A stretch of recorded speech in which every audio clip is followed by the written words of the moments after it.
दोस्तों, क्या आपने नोटिस किया है कि कई जगहों पर रेस्टोरेंट्स बंद हो रहे हैं और एलपीजी सिलेंडर्स की कीमत लगातार बढ़ रही है। कुछ रिपोर्ट्स के अनुसार कई छोटे रेस्टोरेंट्स को गैस शॉर्टेज की वजह से कुकिंग बंद करनी पड़ी है। लेकिन सवाल यह है कि एलपीजी क्राइसिस अचानक क्यों बढ़ रहा है? क्या इसके पीछे Middle East conflict, global shipping routes और इंटरनेशनल एनर्जी पॉलिटिकल का हाथ है? आज इस वीडियो में हम समझेंगे कि एलपीजी क्राइसिस क्यों हो रहा है, इसका इंडिया पर क्या इम्पैक्ट है और इसका सॉल्यूशन क्या हो सकता है। अगर आप हमारे चैनल में पहली बार आ रहे हैं तो हमारे इस चैनल एडुनेबेटर को सब्सक्राइब कीजिए और अगर आपको वीडियो अच्छा लगे तो जरूर लाइक और शेयर करें। चलिए शुरू करते हैं। दोस्तों सबसे पहले समझते हैं कि एलपीजी क्या है और इतना जरूरी क्यों। तो सबसे पहले समझिए, जो एलपीजी है इसका फुल फॉर्म होता है लिक्विफाइड पेट्रोलियम गैस। ये क्लीन फ्यूल है जो कि भारत में कुकिंग और हीटिंग के लिए क्या होता है, आपका यूज होता है। और भारत में जो एलपीजी का डिमांड है वो क्या है, बहुत ज्यादा है। तो इसलिए क्या करता है भारत, नॉर्मली अगर देखा जाए तो 5 से लेकर 10% ये खुद क्या कर पाता है, प्रोड्यूस करता है। उससे भी कम करता है। हम लोग नियरली अपना 90% से लेकर 95% जो एलपीजी है वो हम क्या करते हैं, दूसरे देशों से क्या करवाते हैं, आपका इंपोर्ट करवाते हैं। इसका मतलब ये है कि भारत में जो एलपीजी का डिमांड है वो क्या है, बहुत ज्यादा है। मिडिल ईस्ट वॉर का इम्पैक्ट आपको पता होगा। अभी रिसेंटली इजराइल, यूएसए, ईरान और जो साउथ में आपका एक लड़ाई चल रहा है, मिडिल ईस्ट कॉन्फ्लिक्ट चल रहा है। तो जिसके कारण क्या कर रहा है, सबसे पहले तो जो स्टेट ऑफ हॉर्मुज, ठीक है, स्टेट ऑफ हॉर्मुज, इसके ऊपर ईरान कंट्रोल करता है। स्टेट ऑफ हॉर्मुज को क्या कर चुका है ईरान, पूरी तरह से क्या कर दिया, आपका ब्लॉक कर दिया है। रेड सी और स्टेट ऑफ हॉर्मुज दुनिया की एनर्जी सप्लाई के लिए बहुत क्रिटिकल है। रेड सी हो गया, स्टेट ऑफ हॉर्मुज हो गया, भारत में या फिर दुनिया में एनर्जी सप्लाई के लिए क्या है, एक बहुत बड़ा क्रिटिकल रूट है।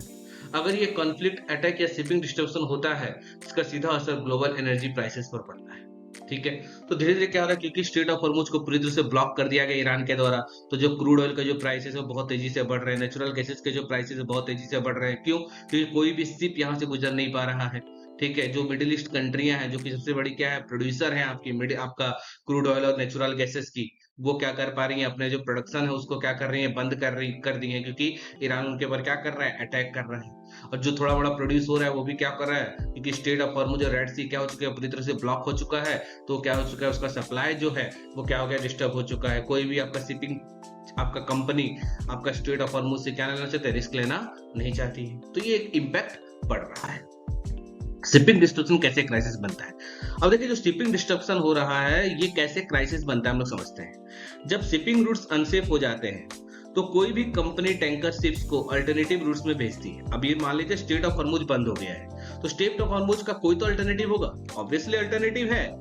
लेकिन इससे क्या हो रहा है, जो शिपिंग कॉस्ट है वो क्या कर रहा है, बहुत तेजी से बढ़ रहा है। डिलीवरी डेट डिले हो जाती है और सप्लाई एज यूजुअल जो होता है वो क्या होगा, उसके हिसाब से क्या होगा, कम होगा। क्यों? अब एक नए रूट को ढूंढना यानी क्या, आपका नया टाइम, नया समय, डिलीवरी डेट डिले होगा, कॉस्ट बढ़ेगा। तो ये सारे प्रॉब्लम्स होती है। और सप्लाई कम और डिमांड ज्यादा होने से क्या होता है, एलपीजी का जो प्राइसेस है वो क्या होता है, बहुत तेजी से बढ़ता है। तो सप्लाई कम आ रहा है, डिमांड क्या है, एज यूजुअल ज्यादा है, जिसके कारण क्या होगा, जो एलपीजी का प्राइसेस है वो क्या होगा, बहुत तेजी से बढ़े। तो ये क्या हो रहा है, जिसके कारण आप लोग ये समझ सकते हैं कि जो एलपीजी के जो प्राइसेस है वो क्या हो रहा है, बहुत तेजी से बढ़ रहे हैं। ग्लोबल एनर्जी पॉलिटिक्स, इसको एक मिनट में समझते हैं।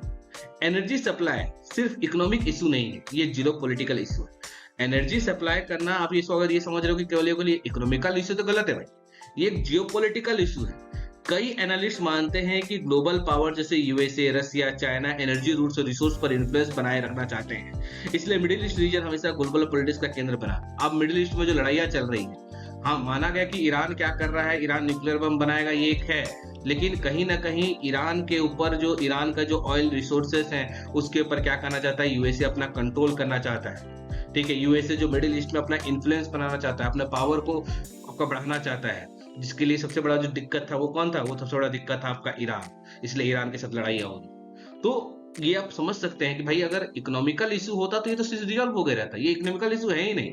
ये क्या है आपका, एक पॉलिटिकल इशू है, जियो पॉलिटिकल इशू है। और जियो पॉलिटिकल में वही जीतेगा जो क्या करेगा, एनर्जी के ऊपर क्या करेगा, आपका कंट्रोल करेगा। जिसका एनर्जी होगा उसी का क्या होगा, ये वर्ल्ड होगा। ठीक है, आप इस प्रकार समझ सकते हैं, एनर्जी जिसका होगा, एनर्जी रिसोर्स जिसके होंगे, वर्ल्ड पर उसी का क्या होगा, राज। इसलिए क्या हो रहा है, ये एक पॉलिटिक्स है। भारत एक बड़ा एलपीजी सप्लाई चेन जुड़ा हुआ है मिडिल ईस्ट रीजन से। भारत का मैक्सिमम जो एलपीजी वो Qatar, Oman, Iraq, Iran, Saudi Arabia, Dubai वहां से आता है। इस रीजन में बड़े ऑयल और गैस प्रोड्यूसिंग कंट्री हैं, जैसे कि आपको पता होगा ईरान हो गया, इराक हो गया, आपका कतर हो गया, ओमान हो गया, सऊदी अरेबिया हो गई। बहुत बड़े क्या है आपके प्रोड्यूसर्स हैं क्रूड ऑयल और नेचुरल गैसेस के। इन देशों से एलपीजी टैंकर्स के जरिए दुनिया भर में भेजी जाती है। यहीं से दुनिया भर में क्या होता है, ऑयल एक्सपोर्ट होता है। और वहां का जो सबसे मेन जो रास्ता है जहाँ से एक्सपोर्ट होता है वो हो गया आपका स्ट्रेट ऑफ हॉर्मुज। और स्ट्रेट ऑफ हॉर्मुज अब क्या हो चुका है, पूरी तरह से ब्लॉक हो चुका है। रिसेंटली कल न्यूज आया है कि हाँ ठीक है, हम क्या कर रहे हैं, ईरान गवर्नमेंट ने ये कहा कि स्ट्रेट ऑफ हॉर्मुज से हम क्या करेंगे, भारत के शिप्स को क्या करेंगे, अलाउ करेंगे। But that is the news. इसका कंफर्मेशन क्या है, किस प्रकार से ये काम करेगा, इसके ऊपर कोई हमारे पास क्या नहीं है, अपडेटेड वर्जन नहीं आया है। ठीक है, तो ये चीजें हो रही है मैक्सिमम, क्योंकि स्ट्रेट ऑफ हॉर्मुज पूरी तरह से ब्लॉक हो चुका है, जिसके कारण क्या हो रहा है, जो एलपीजी टैंकर्स हैं वो क्या हो रही है, आपका वहां से नहीं आ पा रही है। इंडिया में एलपीजी क्राइसिस का इंपैक्ट, इसका असर सीधे भारत पर दिखाई देता है। जैसे कुछ जगहों पर रिपोर्ट्स आई कि एलपीजी सिलेंडर्स का सप्लाई स्लो हो गया है, कई रेस्टोरेंट्स को टेम्पररी बंद करना पड़ा है, कुकिंग कॉस्ट जो है बढ़ रही है। और सबसे बड़ा दिक्कत पता है क्या है, भारत में गवर्नमेंट बार बार ये कह रही है कि हाँ एलपीजी का क्राइसिस नहीं है, लेकिन क्योंकि हर भारत में क्या होता है ना, कहते हैं ना कि डर के माहौल में अफवाहों का बाजार जो होता है हमेशा गर्म होता है, वही चीज हो रहा है। भारत में क्या है, डर का माहौल है कि भाई खत्म हो गया, खत्म हो गया, तो अफवाहें जो होती है बहुत ज्यादा फैल रही है।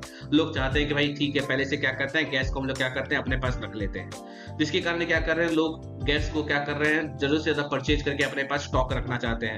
ठीक है, अफवाहें बहुत ज्यादा फैल रही हैं, जिसके कारण क्या हो रहा है, जो कालाबाजारी है, जो ब्लैक मार्केटिंग है, वो भी क्या हो रहा है, बहुत ज्यादा हो रहा है। तो ये सारे कारण क्या है भारत में देखने को मिल रहे हैं। छोटे रेस्टोरेंट्स और स्ट्रीट वेंडर सबसे ज्यादा प्रभावित होते हैं, क्योंकि बिजनेस एलपीजी पर डिपेंड करता है। ऑब्वियसली रेस्टोरेंट्स हो गए, जो कैटरिंग बिजनेस हो गया, जो छोटे मोटे वेंडर्स हैं, वो भाई अपना आदमी एक गैस कुछ बना रहा है, बर्गर बना रहा है, चूल्हा लगा के, गैस का चूल्हा लगा के बर्गर बना रहा है, वो थोड़ी रास्ता के साइड में लकड़ी जलाएगा, लकड़ी जला के यहाँ पर खाना बनाएगा, बर्गर बनाएगा, तो ये पॉसिबल्स नहीं है। तो ये सारी चीजें क्या हो रही है, भारत में प्रॉब्लम्स हो रही है। इंडिया के लिए पॉसिबल सोल्यूशन क्या है, पहला एनर्जी डाइवर्सिफिकेशन। भारत को सबसे बड़े क्या करना होगा, इंडिया को एलपीजी सप्लाई के लिए मिडिल ईस्ट पर डिपेंड नहीं रहना चाहिए। भारत को अपना जो एनर्जी का है वो डाइवर्सिफिकेशन करना होगा। Russia is also one of the largest producer of natural gas in the world. Bharat को अपना जो एनर्जी है उसको डाइवर्सिफाई करना होगा। किसी एक कंट्री पर, किसी केवल और केवल मिडिल ईस्ट पर डिपेंडेंट होना, ये क्या है, खतरे का घंटी है, जो कि हमको अभी फील हो रहा है। दूसरा, स्ट्रेटेजिक रिजर्व्स। भारत देश को एनर्जी रिजर्व बनाकर रखना चाहिए ताकि इमरजेंसी में सप्लाई जारी रखे। अभी भारत ने बार बार ये कह रहा है कि हमारे पास कोई चिंता लेने की बात नहीं, कि भारत में क्या है, सफिशिएंट अमाउंट ऑफ क्या है, आपका एनर्जी रिजर्व है। तो जो स्ट्रेटेजिक रिजर्व है उसका यूज करने का समय आ चुका है। तीसरा, जो कि लॉन्ग टर्म में है, हमको क्या करना होगा, रिन्यूएबल एनर्जी पर क्या करना होगा, शिफ्ट करना होगा।